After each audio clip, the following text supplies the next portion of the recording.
Well, another announcement today by President-elect Obama giving new life to the North American Union, a plan by business and political elites to tear down the trade barriers among the United States, Canada, and Mexico, and to create a NAFTA superhighway. All of which to be done without the approval of Congress or the American people. President-elect Obama named a die-hard free trader and NAFTA supporter to be his U.S. trade representative. Bill Tucker has our report. Ron Kirk is President-elect Obama's pick to be his front man on trade. Kirk made his name in politics serving as mayor of Dallas, where he was known as a staunch supporter of free trade agreements, NAFTA in particular. He was a big proponent of a trade corridor from Mexico up through Texas, a road he once referred to as a NAFTA freeway. His nomination was welcomed by the U.S. Chamber of Commerce and the National Association of Manufacturers. Advocates for a change in trade policy are not so happy. There's clearly been a gap between President-elect Obama's pledges to the American public to truly transform our failed trade policy and some of the very important economic appointments he's made who represent people who helped implement or at least support the failed status quo. Congressman Phil Hare, a Democrat from Obama's home state of Illinois, issued a statement expressing his disappointment, saying, quote, "I have concerns about Mayor Kirk's vocal support for NAFTA and unfair trade with China. Mayor Kirk previously has said he wants to make Dallas the capital city of NAFTA. But for every Dallas, there are dozens of Galesburgs, a place President-elect Obama knows well.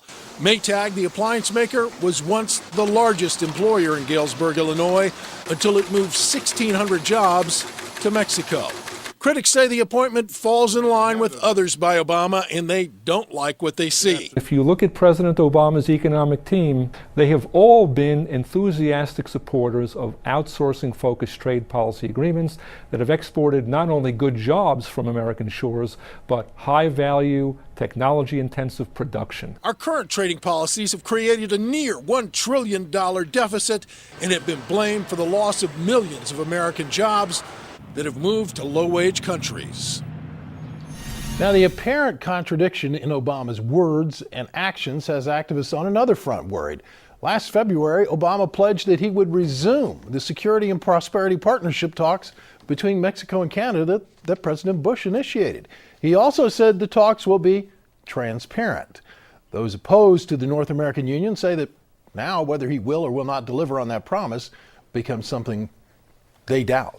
Lou.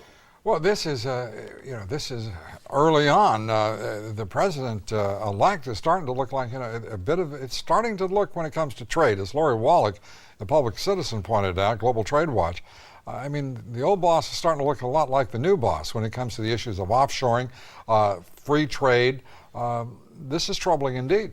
It is, and all of those people in the piece tonight, Lou, are people who are inclined to support him, who are people who want to be on his side, and they're reluctant in their sort of reservations about what he's doing with Kirk. Well, it is an extraordinary appointment, but I'm sure that we'll find out some others were extraordinary too, just as we have with previous presidencies. Thank you very much, Bill Tucker.